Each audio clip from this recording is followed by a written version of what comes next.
Hola, ¿qué tal? Hoy vamos a comenzar con un nuevo tema, una nueva etapa en estos estudios. Lo vamos a llamar eventos de la época pre-mesiánica. Después vamos a aclarar por qué estamos usando ese término. Hay varios personajes incluidos en todo esto. Está Zorobabel, está Ageo, que tenemos su profecía en la Biblia, Zacarías también, Esdras, Nehemías y Malaquías. Nos vamos a estar focalizando en realidad en Esdras, un fascinante personaje que hay en el Antiguo Testamento. Yo siempre me fascinan estos personajes como Daniel, por ejemplo. Nehemías también es muy interesante, después lo vamos a tomar. Pero Esdras es un personaje clave, podemos decir, en la historia bíblica. Y ahora vamos a ir viendo un poco por qué. Desde una perspectiva estratégica del plan de redención de Dios, se podrían sintetizar 4 etapas. Podría haber más, por supuesto, pero focalizándonos un poco en esto, en esta etapa de la historia del pueblo de Israel, quisiera entonces hacer notar estas 4 para ubicarnos después en el tema de Esdras. Y justamente esto es un marco de referencia. Estos libros, esta profecía, se conocen como post-exílicos, o sea, después del exilio, que duró 70 años y estaba profetizado. Y bueno, en la época grande de ese momento fue, por ejemplo, Daniel, Esther también, por ejemplo. Entonces, se los llama a estos profetas que acabamos de ver el listadito ahí. Pero yo, estudiando estos temas, porque me metí en estos personajes proféticos, me faltan algunos todavía, como por ejemplo Malaquías, pero prefiero llamarlos pre-mesiánicos. Es notable cuando uno empieza a estudiar estas profecías, las encuentra todas, mencionando al Mesías. O sea, están preparando el camino para el Mesías. Esta es lo interesante de las escrituras, como, digamos, hay una concatenación casi, ¿no? Que nos va llevando a entender o a vislumbrar ese gran plan, podríamos decir, de redención de parte de Dios. Y es fascinante como seres humanos para nosotros entender esto a través de una cosa tan específica como son las Sagradas Escrituras, la Biblia.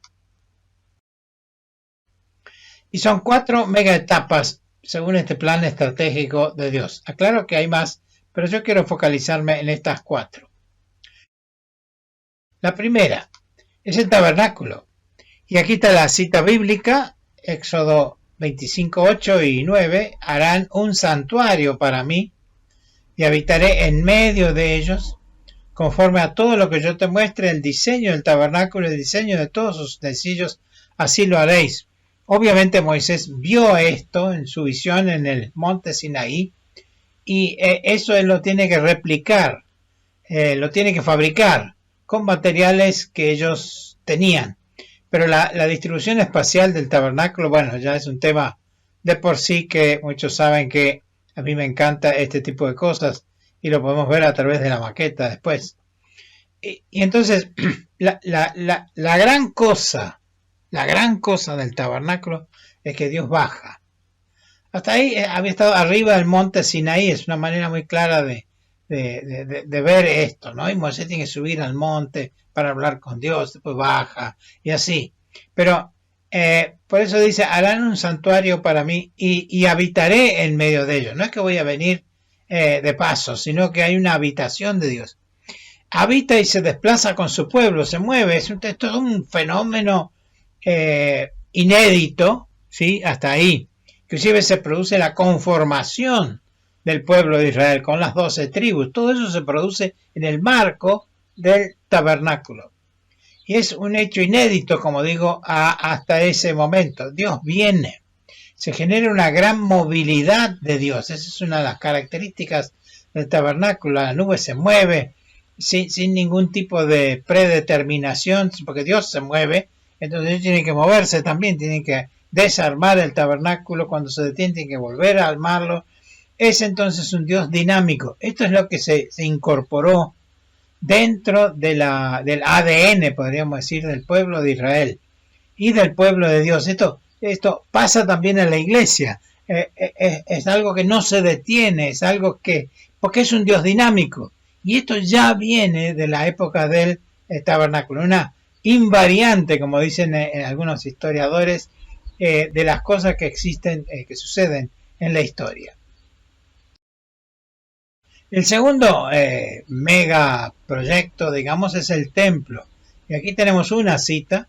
Mira, pues ahora que Jehová te ha elegido, David le está hablando a Salomón, para que edifiques casa para el santuario. Esfuérzate y hazla. Y David dio a Salomón, su hijo, el plano del pórtico del templo. Y sus casas, sus tesoros, sus aposentos, todos los detalles de entonces del templo. Sus cámaras, sus piezas y la casa del propiciatorio, que sería el lugar santísimo. Asimismo, el plano de todas las cosas que tenía en mente para los atrios de la casa de Jehová, para todas las cámaras, piezas, alrededor, para las tesorerías de la casa de Dios y para las tesorerías de las casas santificadas. Esta es una descripción técnica prácticamente de un plano, ¿sí? Con todos los componentes. O sea, hay una precisión muy grande de parte de Dios en cuanto a esto. Así como lo hubo para el tabernáculo, lo hay también para el templo. Pero aquí es importante, todas estas cosas, digo David, me fueron trazadas por la mano de Jehová, que me hizo entender todas las obras del diseño. Qué bueno, ¿no? Porque a veces uno mira un plano y no entiende nada. Pero si está más o menos en el tema, sí. Pero entendió David qué decía ese plano y también le transmite esto a Salomón. Pero tiene una cosa fundamental, el templo en sí, por eso digo, es una gestión distinta, más avanzada, podríamos decir, que el tabernáculo. Porque es el templo que Dios hace un paso más con David.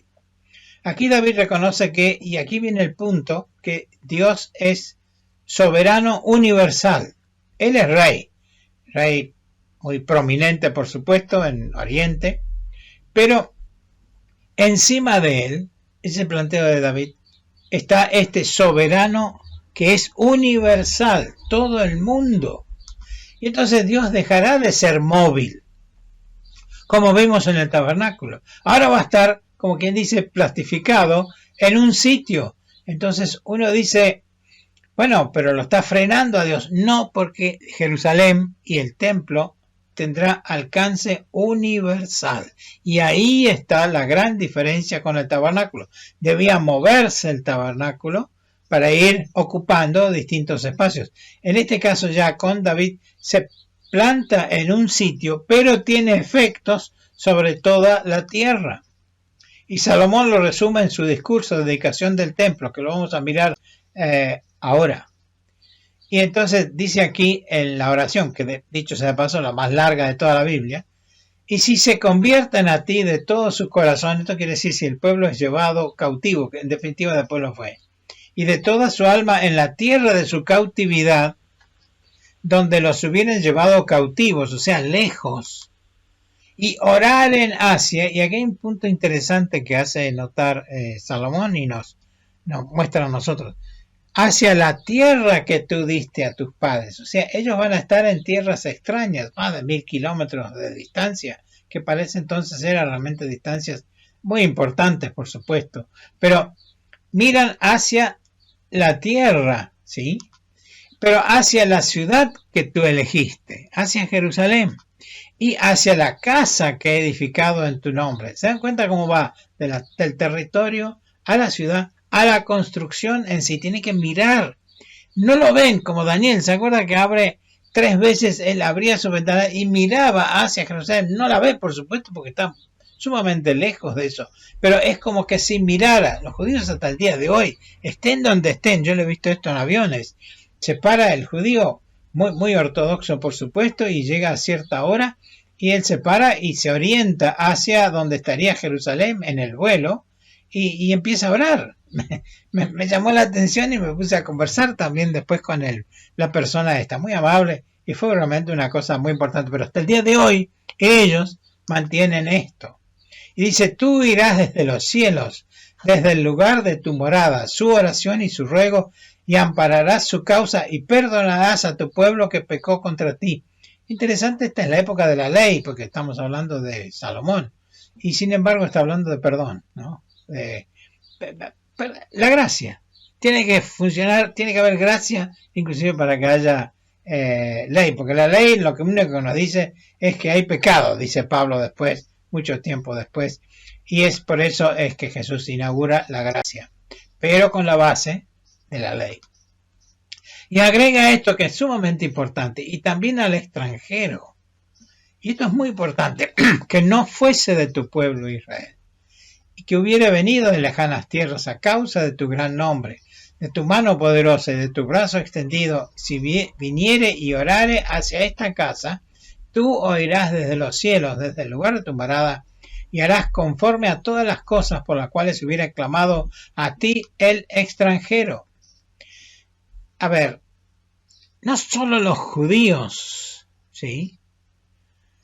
O los hebreos en aquel entonces, podían entender que el Dios de este templo los iba a escuchar, sino el extranjero también. Aquí, sin duda, se está abriendo la puerta a los gentiles. Ese es el plan de Dios. Dicho sea de paso, los que quieren reconstruir los templos, el templo en Jerusalén ahora, dicen que, y eso me acuerdo verlo en Jerusalén mismo, es el templo de las naciones. No es el templo judío, es el templo de las naciones. Siempre está esto metido, por eso digo, está en el ADN de ellos este tema de que Dios es universal. Esto se lo dejó, por decirlo así, David. Esta fue la actitud de él y la razón por la cual se construyó esta casa. Y conozcan tu nombre y te teman, así como tu pueblo Israel. La tercera etapa es cautiverio y regreso. Ahora vamos a mirar cautiverio en realidad. Y esto está en Segunda Reyes. En el mes quinto, a los 7 días del mes, siendo el año 19 de Nabucodonosor, rey de Babilonia, vino a Jerusalén Nebuzaradán, capitán de la guardia, siervo del rey de Babilonia. Quemó la casa de Jehová, la casa del rey y todas las casas de Jerusalén y todas las casas de los príncipes, quemó a fuego. La destrucción fue total, espantosa. Y todo el ejército de los caldeos, que en realidad son babilonios aquí, que estaban con el capitán de la guardia, derribó los muros alrededor de Jerusalén. Y a los del pueblo que habían quedado en la ciudad, a los que se habían pasado al rey de Babilonia, y a los que habían quedado de la gente común, los llevó cautivos Nebuzaradán, capitán de la guardia. Cautiverio, entonces, comienza acá con Nabucodonosor. Después vamos a ver bajo las órdenes de quién, sorprendentemente. Pero esta es la etapa del cautiverio. Y aquí lo que hago es una referencia a lo que fue espantoso, eso fue la destrucción. Es muy difícil para nosotros imaginar la magnitud del desastre dejado atrás por Nabucodonosor. De hecho, cuando después se reconstruyeron algunos de los muros, según los historiadores y arqueólogos que estuvieron con este tema, algunos de los muros ni siquiera se pudieron reconstruir en el sitio original, porque era tan difícil, las pendientes eran muy complicadas, y directamente, por ejemplo, cuando Nehemías se dedica a esa tarea, es posible que él reconstruya, pero un poco más arriba, donde era un poco más fácil hacer la construcción. O sea, la destrucción fue total, espantosa, total. El templo, los palacios, las oficinas, depósitos, casas, muros, puertas, totalmente derribados. Y curiosamente, dice, lo último en destruirse fueron los muros. ¿No? Los muros supuestamente son la defensa de las ciudades, pero ya había caído por adentro. Y eso es lo que la Biblia, no voy a hacer mucha referencia a esta, pero claramente, según uno ve por etapas, así, lo primero que, por ejemplo, entregaron al faraón de Egipto fueron los tesoros de la casa de Jehová. O sea, todo de afuera parece igual, no pasó nada acá, pero no tenían los tesoros. como creyentes no perdamos los tesoros. Porque le pasó a este pueblo, son las lecciones de la historia. La caída, entonces, antes del evento que estamos viendo ahora, comenzó 2 años antes ya, cuando esa pérdida de los tesoros. Vamos a ver si podemos mirar un video.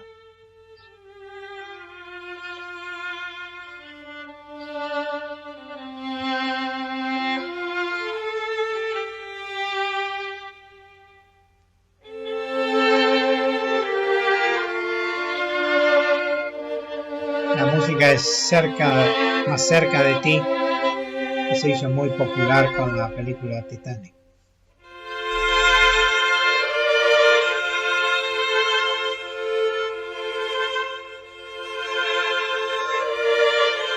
Rompieron todo. Ahí vemos cómo demuelen y son llevados a Babilonia. Ahí está la destrucción.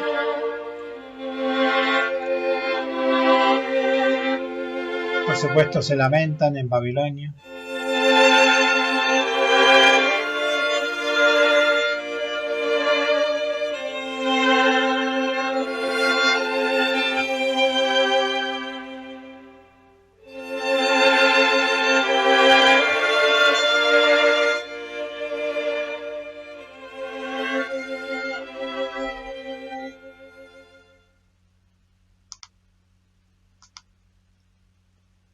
Cautiverio y regreso.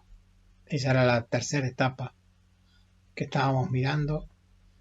Es una etapa totalmente nueva. Pero cuando analizaba esto, digo, qué desastre fue, ¿no? Porque se destruyó todo, como vimos. Fueron todos llevados cautivos. Pero a las grandes potencias, en ese caso Babilonia y después Medo-Persia, y el modo en que el pueblo de Dios se infiltra en los pueblos y naciones. Increíble, ¿no? Porque si no hubieran quedado como un pueblo más, con todo el poder que tuvo David, después el cuasi imperio que tuvo también Salomón, que después se dividió, fueron llevados cautivos. Pero llevan con ellos las escrituras, las cosas de Dios. Es sorprendente la estrategia de Dios. Nosotros a veces no entendemos nada y la verdad que no, nos cuesta mucho entender por qué pasa lo que nos pasa o pasa en general lo que está pasando. Pero aquí hay un modo claro en el cual estas cosas de Dios se infiltran. Recuerden que la medicina también infiltra ciertas cosas en nuestro cuerpo para contrarrestar los males que podemos estar produciendo, la parte positiva de infiltrar. Yo aquí pongo un ejemplo de como el agua en la esponja, ¿no? Tenemos un plato con agua y la esponja seca, la metemos en el agua. Por capilaridad el agua sube, se mezcla con la esponja, parece más pesada, pero siempre es agua. Si nosotros pues tomamos esa, la escurrimos, se va a caer el agua. Eso es infiltrar. Y esto es lo que pasó con el pueblo de Dios. Entonces ahí se infiltró en las culturas y vean qué efecto que tuvo realmente, aunque había uno por lo menos que respondía, por ejemplo Daniel, de una manera extraordinaria, ¿no? Cómo afecta el devenir de la historia.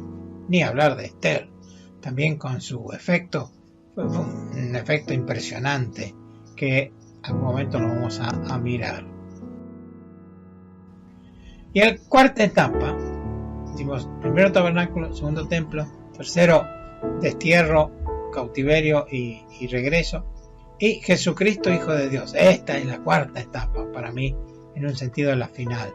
Juan 1 dice, en el principio, o sea, Juan tiene la genialidad de retrotraernos a los momentos de creación. Era el verbo, el logos. El verbo era con Dios y el verbo era Dios. Este era el principio con Dios. Todas las cosas por él fueron hechas, y sin él nada de lo que ha sido hecho fue hecho. En él estaba la vida, y la vida era la luz de los hombres. La luz en las tinieblas resplandece, y las tinieblas no prevalecieron contra ella. La luz disipa las tinieblas. Dios no crea las tinieblas, crea la luz, y disipa la luz automáticamente. Disipa las tinieblas. Pero aquí viene aquí es lo que pasa con la época de Juan, ¿no? Y aquel verbo fue hecho carne y habitó entre nosotros. Dios con nosotros, Emmanuel. Dios hecho hombre, una cosa increíble. A mí nunca me deja de sorprender y alegrar esta actitud de Dios de humanizarse. Y vimos su gloria. No solo vimos su humanidad, dice Juan, sino su gloria. ¿Se acuerdan que en el momento de la transfiguración él ve gloria como la del unigénito del Padre, lleno de gracia y de verdad? Qué hermosas cosas. Y esta es la cuarta etapa. Es la venida del Hijo de Dios, el Hijo del Hombre de Daniel. Aquí surge otra cosa totalmente nueva. El pueblo de Dios surge de entre todas las lenguas, pueblos y naciones, y se llama la iglesia. ¿Se acuerdan la infiltración? Bien, los efectos fueron justamente todo lo que aparece después en el Nuevo Testamento. La etapa 4 es posible porque la 3 prepara el camino. Por eso las llamo pre-mesiánicas, porque anticiparon la presencia del Mesías. La próxima presentación entonces será el regreso, y tendremos en cuenta ya más detalles y más entraremos en específicamente lo que Esdras aclara sobre esto. Comento al final que Esdras es escriba y erudito, reconocido así por las autoridades, pero él escribe probablemente Primera Crónicas, Segunda Crónicas, Esdras y Nehemías, así que casi toda la historia del Antiguo Testamento la escribió este hermoso personaje, Esdras, que vamos a seguir mirando. Que Dios les bendiga, muchas gracias, será hasta la próxima.